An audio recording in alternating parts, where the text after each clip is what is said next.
I saw that you did an interview with Javier Mejia a few months ago, and you recounted how, in essence, when you were trying to assess the consumption data for this book, and you were essentially rifling through the pockets of the dead of these people from Pompeii in particular. I'm imagining that this must have been quite a poignant experience. Yeah. And I was just curious: do you find that experiences like this allow you a real opportunity to tether what can sometimes maybe be quite an intangible subject, thinking about what things were 2,000 years ago, and just allow you to really bring it back down and root it into reality?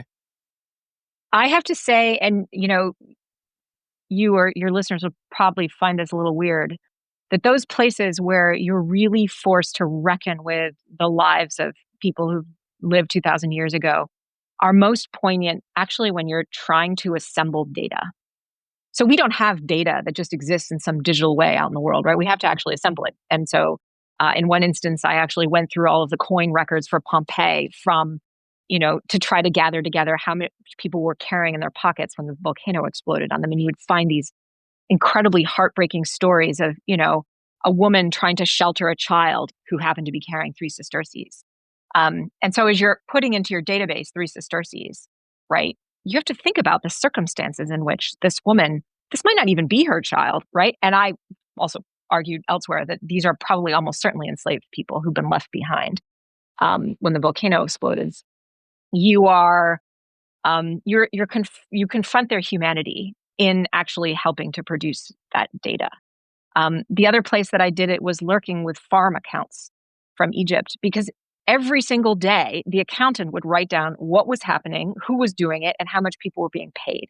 And suddenly it sprang to life, this farm, which wasn't a big posh farm. It was a sort of, medium sized, wasn't a Jeremy Clarkson farm, right? It was like, some half of Jeremy Clarkson's farm. And the work that gets done day to day, who does it, who works next to each other, who's good at things, who, gets tasked with supervising the kids, loads of child labor. You suddenly have to imagine, I have a kid. I'm starting to imagine my own kid, digging ditches and hauling manure. So what I now make my students do, having had this experience myself, is I throw them in at the deep end of the pool with a bunch of data and make them enter it in hand, entry by entry into a database.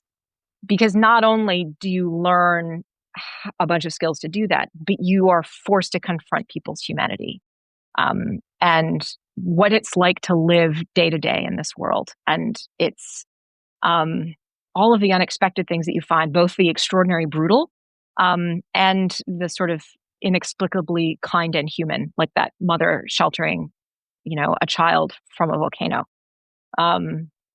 You don't imagine that this is the work of an economic historian, right? Is discovering distant people's humanity. But I certainly found it to be. Certainly.